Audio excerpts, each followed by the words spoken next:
let's talk about the types of midwives and their credentials. Like, what are their labels and what do they mean as far as education, training, and licensing?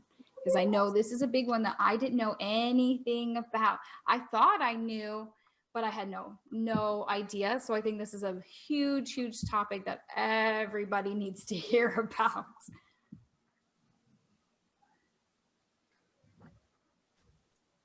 Erin, do you want to take this one? Well,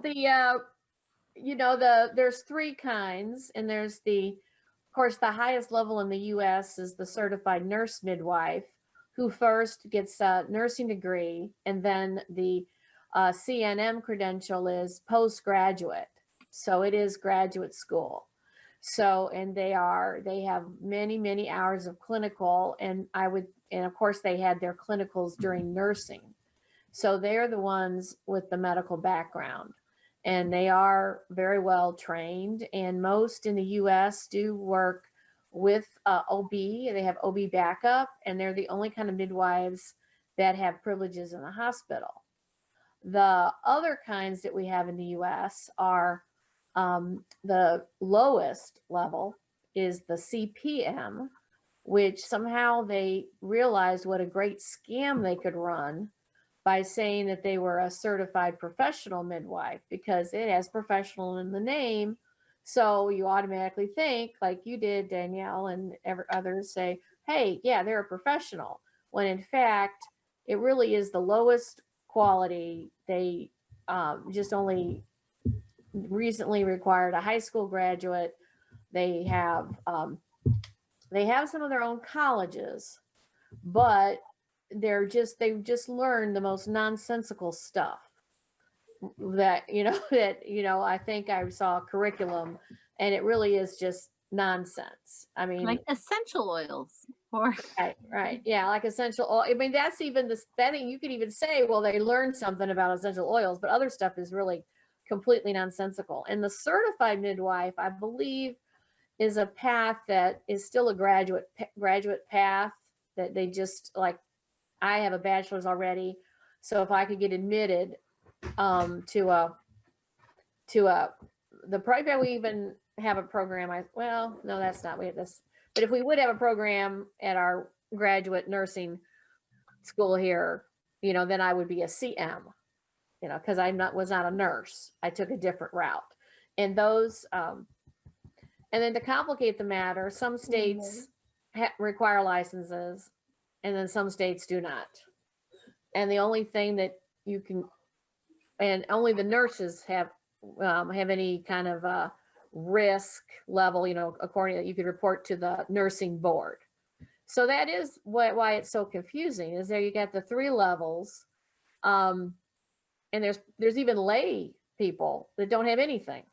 They just call themselves. You can call yourself a midwife, and you can, typically that's like a granny midwife, in which were very common back in the Jim Crow days when Black mothers couldn't get any kind of care at all. There'd be someone in their community who would be like a granny midwife or a lay midwife. And those women, I think, were very necessary to that community. And they probably did have a lot of tradition that was at least common sense based. But still, they really were never traditionally trained, just because of the community, because of the obstacles to them getting any kind of education. So those are the three, and that's why it's like buyer beware. And and you can't tell by the price, because CPM is actually, so low qualifications, but possibly the highest priced. So you can't tell by the price. Low quality, high price. So that also is another way that they kind of signal that they're better, because, oh yeah, it's going to cost you $8,000. Plus you buy all your own stuff. So you think, wow, that's got to be somebody, I'm going to hire that person and get really excellent care. And I think we are the only in the United States that have these different midwives. Canada, Netherlands, and the United Kingdom, I think they all require university degrees to be a midwife for in the home. Australia as well, because Australia, because I was talking to the nurse at my son's school, and she was a midwife there, and she told me that she was a nurse first. I don't know if that's required there, but I know it's a university degree. And then she said it takes a little bit longer for them to get their license and to be able to practice, because they have to do so many prenatal hours in the clinic. And she said that they were all fighting over it because they had to get that so they could practice. So they worked very, very hard there to get that certification to be able to practice, which we know here, if you're a CPM, if you're just at a birth, even as a doula, that can count towards part of your certification. I would like to say that multiple countries do have an exception to their standard midwife. In Canada, they have what are called traditional birth attendants for the native peoples, and they have no qualifications to speak of. In the UK, they allow independent midwives who are not under the same oversight that NHS midwives are. In Australia, they have independent midwives. I don't know what their training and education is, but again, they have less oversight. And most of these are similar to our CPMs. They get paid out of pocket. The government does not pay them. They frequently have bad outcomes and frequently get away with it. Yeah, I think that's about it. One thing I think that can make the conversation a bit convoluted as well is to kind of piggyback off of some of what Candace was saying, with the United States having these 3 different types of midwives and them kind of being all over the place and state to state varying. But the outcomes and the out-of-hospital models in other countries are frequently used to justify the United States and why home birth is safer and why home birth is great and why we need midwives and all of those things. But they're using statistics and data from, it's apples and oranges, but they don't present it that way. So then that can be really confusing. So I'm, like you were saying, Danielle, how you had no idea. Until I really delved deeper, I had no idea that there was different credentials with levels of education. A midwife was a midwife was a midwife to me in my eyes. So if that's how I think most people are going into it and thinking they don't know how they differentiate, and then you hear this data from other countries where there's a more successful model or something, you know, the outcomes are better, but the hospital privileges and the circumstances and everything around the credentialing is completely different. And I think, I'm sorry. You see a lot of nurse midwives, a lot of CPMs will show you those studies that show that home birth can be safe. But if you take a second and look, see where they're from, there was a local midwife who had 15 or 20 different links to studies. They were all from other places where the midwifery standards are quite high, and they were all older. There were none, I believe, before the year 2000 that she was using as proof. And we know things change. Medicine evolves, midwifery evolves, and you know, if they're using these antiquated studies to prove their point, that makes you wonder why. Well, the Netherlands study, I'm saying off the top of my head, I can't remember everything for word. The restrictions were low risk only. They had to be within a certain distance of an appropriate hospital. I believe it was 10 miles, which leaves out most of your rural areas in here. And of course, the midwife had to be associated with the national healthcare system and the hospital.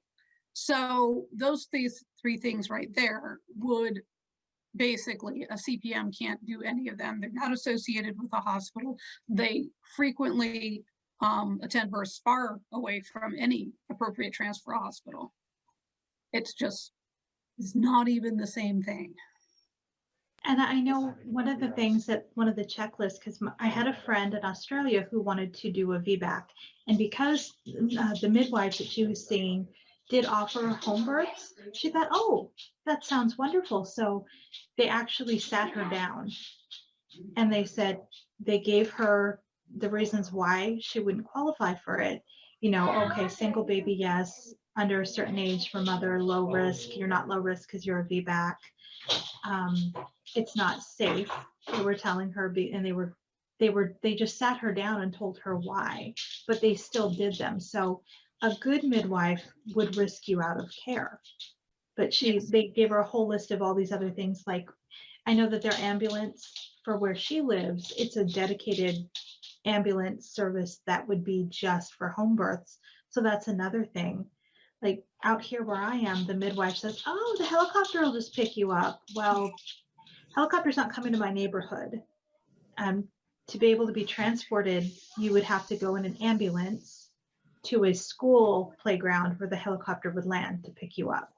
So, you know, transfers, that they're honest about how they transfer too, that's another thing to look at. A nurse midwife with hospital privileges would be able to tell you how that transfer process would go. I know if we want to get into some statistics, I think it's for every 10,000 births to low risk mothers, 16 to 17 babies will die a year at home. For every, if those mothers, that's 10,000 babies, for every 10,000 babies born in the hospital, only 2 to 3. And those stats, even those, I don't even know if those stats really catch the gravity of it, because I remember talking to the head OB of a hospital in a nearby city to where I live. And this is a big enough hospital. We're not talking about a hospital in the boonies. Like, this is a major city in this state. This is in Oregon.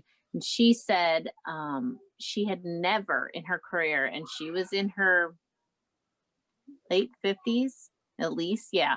I mean, she'd been doing this a long time. She was the head OB of the whole, hospital. And she said she had never seen a healthy baby that died. It's called perinatally, I guess, or right between, in between labor and like a few hours after birth, like die. She had never had a baby die, like that didn't have a heart defect or something wrong with the baby. She had never seen it. So, and she's like, but I know so many women who've lost babies at home. And she's like, I have never delivered a baby that died while the mother was in labor, that there wasn't something very wrong with that baby. She's like, that's what you need to understand. That's how rare it is in the hospital. These people say babies die in the hospital all the time. I've heard that so many times that I could probably buy a house if I got $1 every time I heard that. It makes me sick every time, because I'm like, babies die in the hospital for a lot of reasons, but healthy babies don't die in labor in the hospital from healthy mothers. That does not happen. That only happens at home and in third world countries. That's where that happens. Right.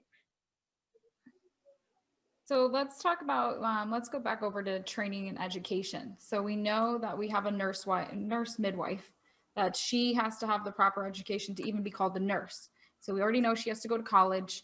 She has to get a degree. She has to do clinical hours. She has a lot of things that she has to do just to be a nurse. And the midwife term that she adds on there to get the letters of that, she goes to a midwifery school, a midwifery college. And I've heard about a couple of the different types of midwifery colleges that we have in America, because we're very different than other countries. We just have this midwife getting slung around all the way. But we looked up the credentials for this. We looked up the place. We actually looked up the address after our son died. We looked up the address of who's certifying where these midwifery schools are. One of them was like in like New Mexico, and it was like a little tiny little building or whatever. It was like in like a strip mall, and it was very like desolate. And we were like, who is certifying and what are these midwifery things? And then you go on, because you hear for CPMs and for even other midwives, if they want to get the certificate, They go through NARM. So you go through NARM. If you go on NARM's website, you can see what the qualifications are. And you're right, they just included recently that you have to graduate high school. So anyone can be a midwife through NARM, and just complete their whatever. But sometimes it says complete so many births or attend so many births, or there's like a little list of things that they want you to qualify to actually get your certification. But and it might sound good. You're like, oh, they're going to 30 births or 50 births or whatever the number is that's on there.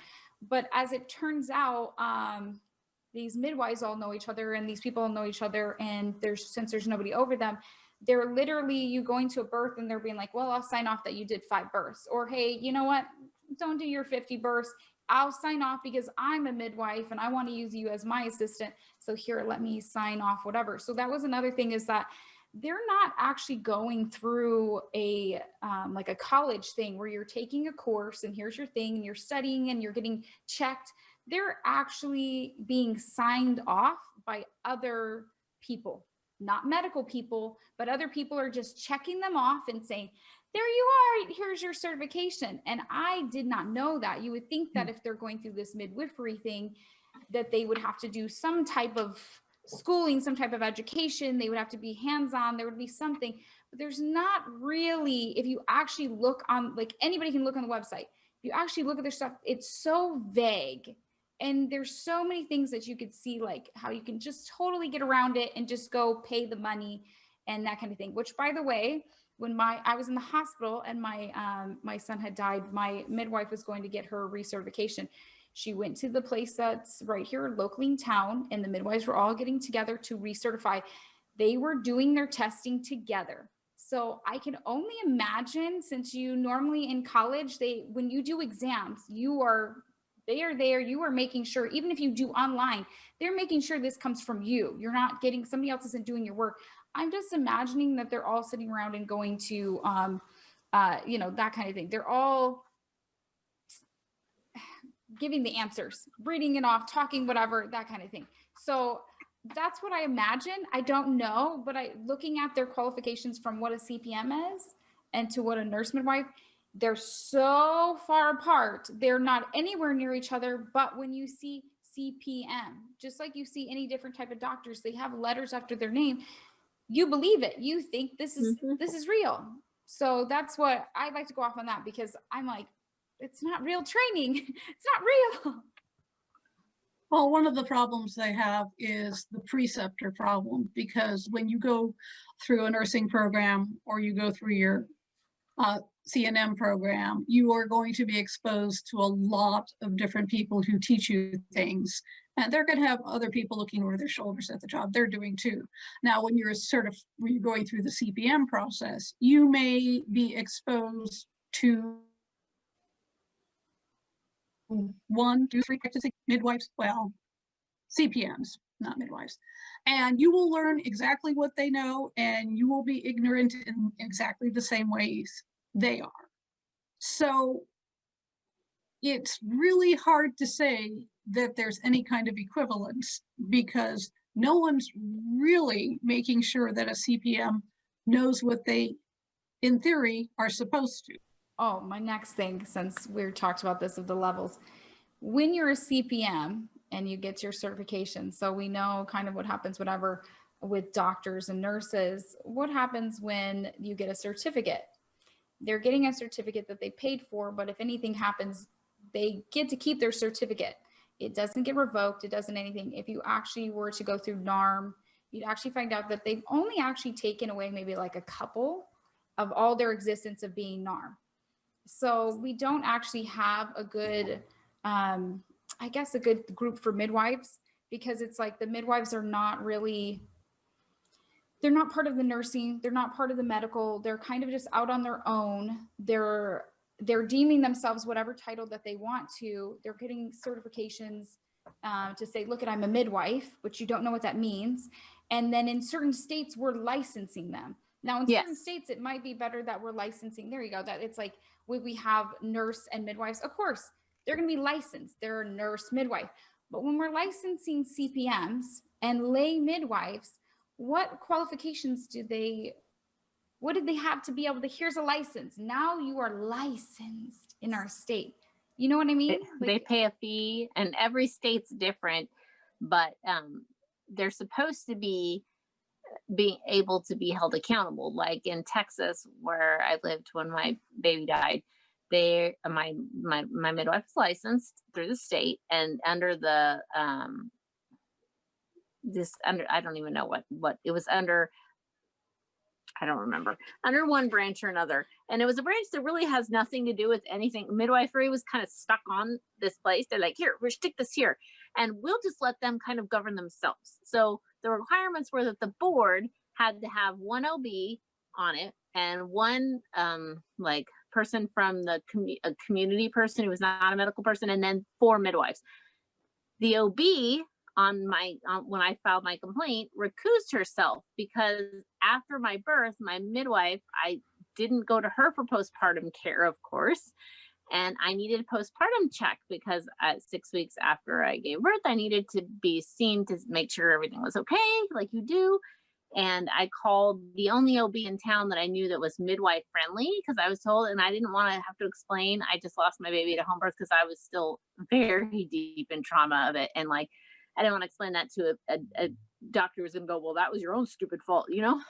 So I picked this doctor, and I called her office and tried to set up an appointment. And they told me they had heard about me and what had happened.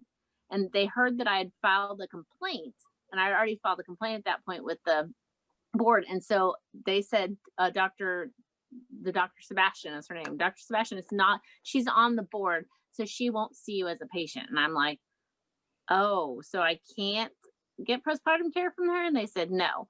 So I hung up, and then I find out when my hearing's coming up that she recused herself from the hearing because I had called her office. Even though I never spoke to her, never met her, she recused herself. So there was nobody on that board that was of a medical background, and it was 4 midwives that were all friends with my midwife, with Faith, and then a lay person who was of the natural birth community, who was her friend. And so they were who heard the case, and the room was like a courtroom kind of setting, full of natural birth supporters, a lot of people that I already knew, who were there booing and hissing while I was giving my testimony, crying in the front.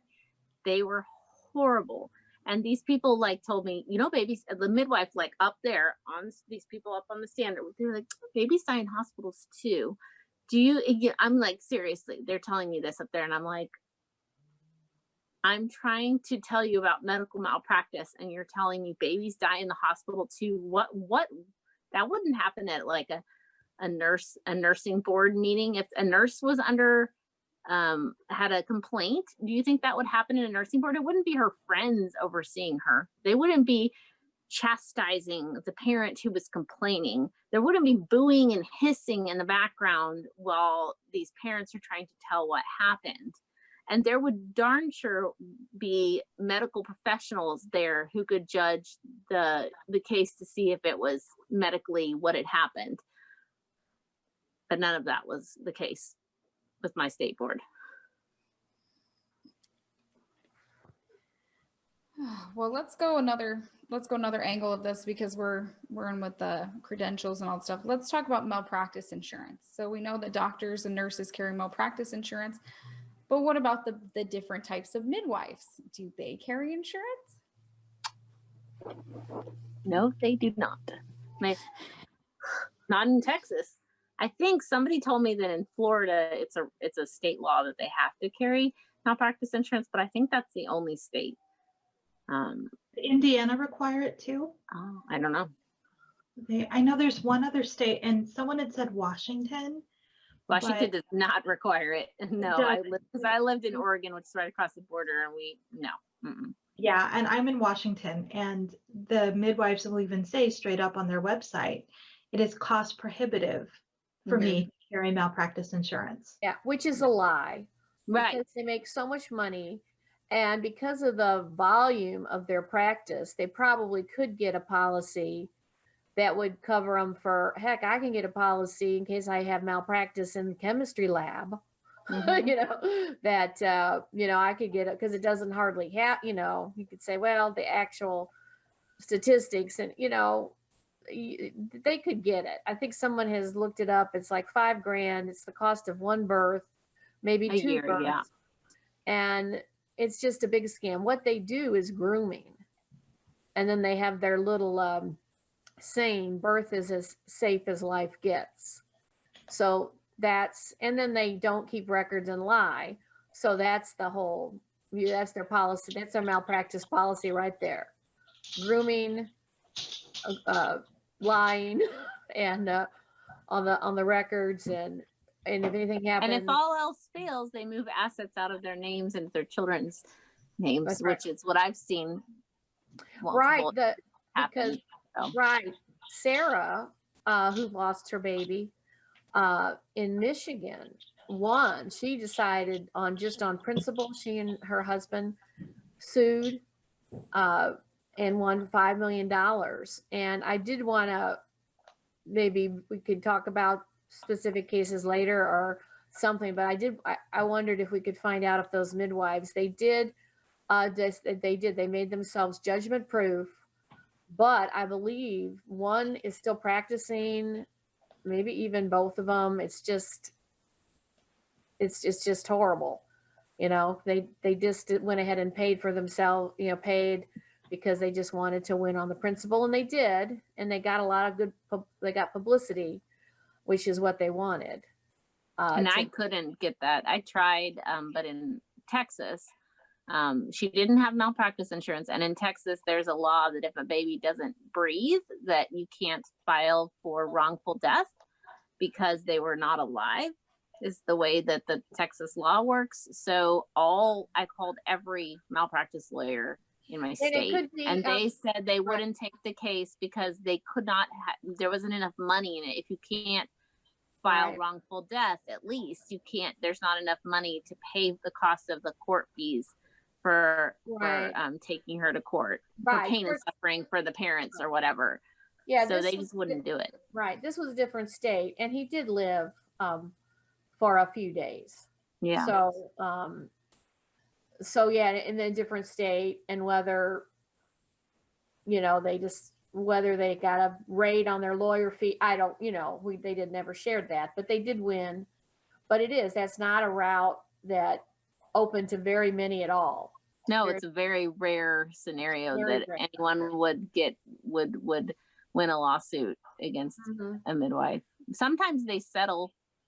The well-off midwives will, like that Ricky Lake's midwife has settled multiple lawsuits with multiple parents. I don't think people realize that. They watch The Business of Being Born and they have no idea that midwife who charges $10,000 a birth, she is got a row of dead babies behind her. And that might sound callous, but it's absolutely true. She has a trail behind her of babies that have been disabled and killed by her, and she has settled in court for each one of them with non-disclosure, or where you can't talk about it afterwards. Is that a non-disclosure? Yes, NDAs. Yes, so the NDAs, the parents have to sign NDAs to get the settlements to take care of their disabled child, or to, you know. You are completely correct, because I actually am in touch with one of the mothers that will probably join us later, and her midwife was the one from there, and she paid $13,500 for her birth. And the midwife from the movie, obviously it made her very famous. She was dealing with celebrities. She was dealing with people that have a lot of money. She made a lot of money, and she can tell you that she did at least 5 births a month. So imagine, I mean, that kind of thing. And she was settled out of court. Yes, she did get settled. I do know that. And so she signed an NDA, I'm sure. And and I think, I'm not totally sure how much she can speak about things or not, but I do know we've shared, I've talked to her about a lot, and she does want to join into this. So I think we will, in the future, we will be doing other stuff where we are going to be sharing a lot of, I'd like to bring on a few people, because there are some people that you just don't know. They're telling you to watch this movie, you're seeing all this, whatever, but the reality is those midwives are just like mine, and just like Liz's, and just like a lot of other midwives. It's almost like we have the same midwife. Honestly, it sounds like the same midwife, which is really sad. And I can tell you that we did get an attorney. We looked around for an attorney. Our attorney only took the case because he felt bad for us, because he said our situation was a horrible situation, and he that's the only reason why he took the case. He knew he was not going to make $1 from it. He knew that, but just from the goodness of his heart, he said, you deserve justice, and this is the best I can do, but be prepared that you're not going to get anything, and it's going to be really hard, and it's going to be whatever. But he did tell me we did file wrongful death, and we did file malpractice and neglect, I think. And there was a few things that's in the title, but wrongful death is one of the first ones. He did tell me that if my son had came out and took one breath of air, just one breath, we would have been able to file for like millions of dollars. Yep. That's literally, that's what they deem as you're a person now. You're a living person, I guess you could say. So, so what you were saying, Liz, is what my attorney told me, is exactly what he said. He said, we're going to go for a more reasonable amount, because it's more reasonable, because it's basically like going after someone else instead of a professional. They do not have malpractice insurance. So he's like, so we need to handle this in a way that it's affordable, just because we wanted the case to go out so people could see that this really happened. It wasn't about the money. It was about that people could actually be like, whoa, there actually was this actually happened to this family. And after we filed, she had 3 choices. She had, she went with her lawyer, but it was like go in front of the judge and settle, take it to jury. We could go like fight it out basically. Or there was something else, I can't remember, settle, whatever, and something else, or make like some type of agreement. Like there was like 3 choices. Oh no, there was 2 choices. I forgot. She took the third. Here, let me explain. The first choice was go in front of the judge and settle. We go do like a trial hearing with the judge or whatever. Like maybe she says that's not true and I want to fight you, and we both bring up proof. She took the third option. She filed bankruptcy.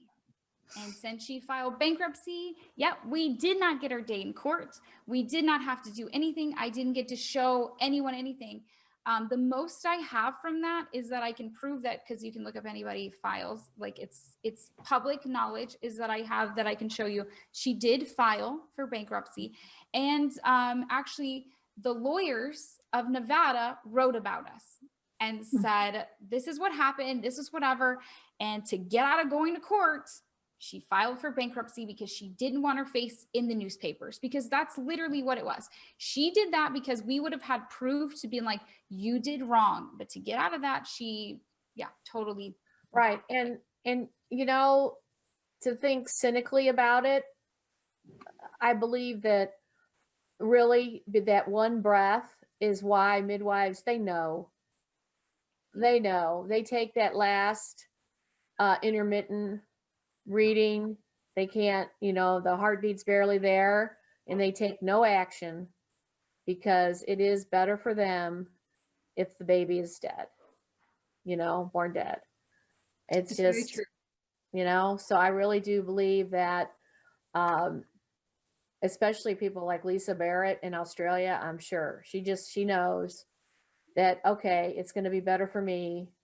And they can't sue for wrongful death if it's stillborn.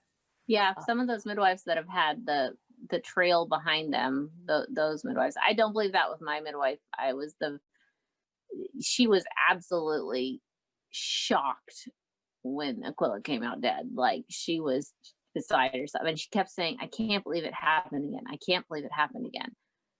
Apparently, she had been at a birth. I don't know if she was the one in charge or if she was there at a birth, but she had another placental abruption where a baby had died. And so it was like she kept saying, "I can't believe it happened again. I can't believe it happened again." Later, she denied that she'd said that. She denied that happened. But I remember her sitting back on her heels going, "I can't believe that happened." She was completely shocked. Like, she did not, I don't believe that she premeditated or had any ill will for me. I think she was so grossly Incompetent. undertrained, incompetent, that she had a horrible mistake. I do not believe that she had any intention for that or knew that would happen or could happen. I think she was just grossly undertrained, and believe that she wasn't, because the whole community that supports her and grew her up and trained her tells her that, you know, you're fine with this, you're great, you know, this is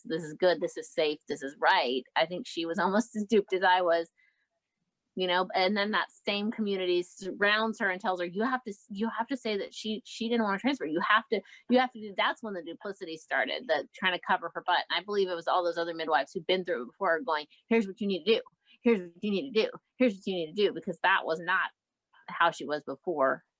But I'm quite sure that that's how they turn into that, is from that community around them. Because they're not just protecting the midwife, they're protecting the home birth community as a whole. They're protecting their own incomes, their own, like, you know, they have to keep this pretty facade and keep this whole community going, or they lose their incomes, you know. And they're they're birth junkies. They you know, this is like what they do because they love it and they get tons of money. Yeah.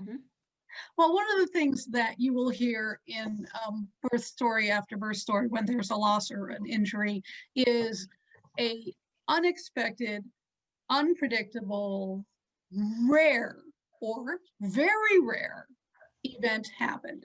Now, Faith had already seen an abruption, which should have shocked the hell out of her, to be honest, because they are scary events. Right. Now, what she had probably been told is, oh, this is very rare. You don't have to worry about seeing this again. And Right. for a home birth, that might be somewhat true. If you worked in a hospital, no. You might see one or two, but man, you should be on your toes, because you see a lot of births, you will see something unexpected happen. So yeah, it's one of those things that I find extremely aggravating, especially in news reports, because they will pull out the old, oh, this is a completely unpredictable, rare event, tragedy, move on, move on. But you predict the unpredictable. That's what a good OB does. I mean, that's why we go to hospitals. That's why we hire people with a lot of experience, because they are ready to predict the unpredictable. We're there. We would all just deliver by a tree by ourselves if we knew that everything would be fine, but things aren't always fine. And when something bad happens, it is a lot of times unpredictable, and it's very fast and can go very bad way faster than you thought it could.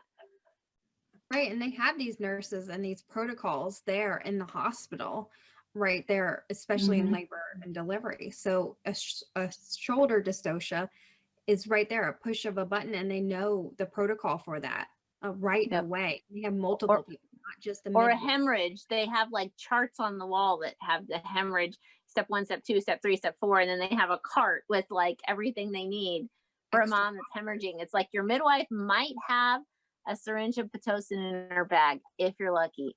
And guess what? Ambulances don't carry Pitocin. I found that out of my transfer when I was bleeding out. I was like, I need Pitocin, and because my midwife wasn't with me anymore, and they were like, we don't carry Pitocin. And so I got to teach a probably 20-year-old ambulance tech how to give my uterus a massage so that I didn't die on the way there.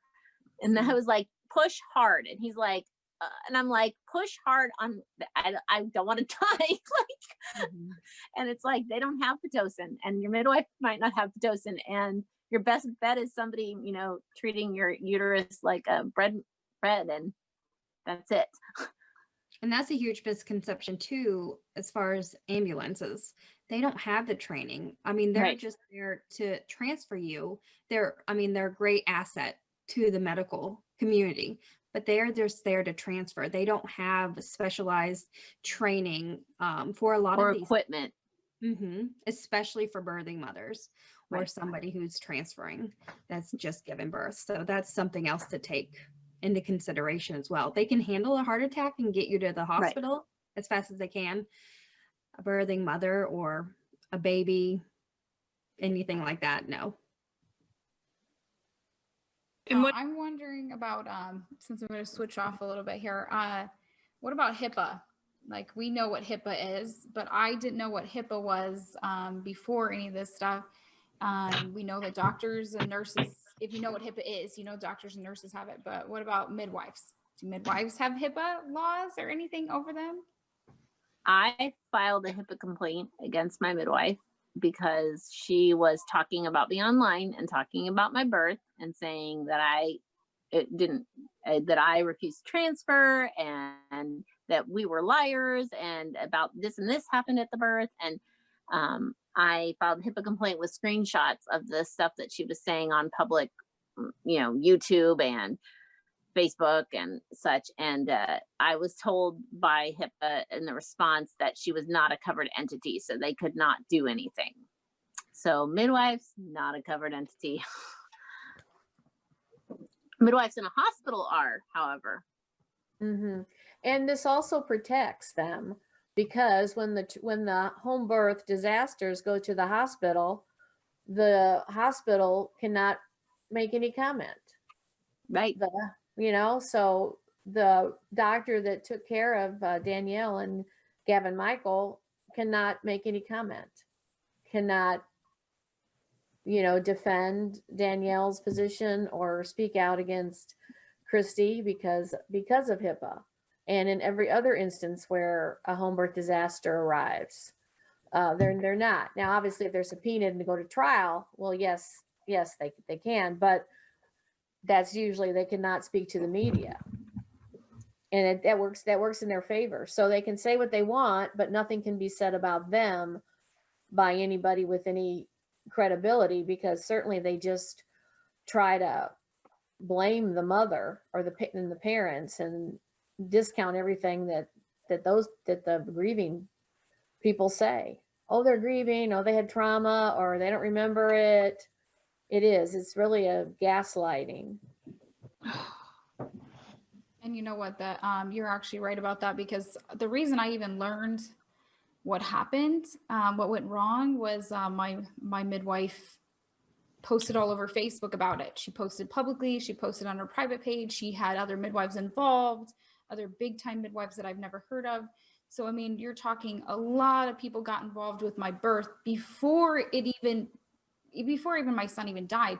So I didn't even know that she was saying all these things. I did not give her permission to go around and say what she was saying about me before, after, and yeah, she did blame us, which was a big shock at the time. But that is what they're allowed to do. They don't have HIPAA, they don't have anything, so they can just literally share whatever they want to anyone, to wherever they want, about whoever they want, and there's no one over them to tell them not to. There's no one saying like you're slandering them or you're gossiping about them. There's just nothing. It's not like a regular a nurse and a doctor just don't do that, because they have malpractice insurance they have to keep their licenses. Like, you can go after their license, you can go after their insurance, but you can't do that with a midwife. And even if they're licensed in like Florida or in other states, going after that for something like that, like there's still the HIPAA laws there's like loopholes a way around it for them. For whatever reason, we have this big gap when it comes to midwives. I don't know why.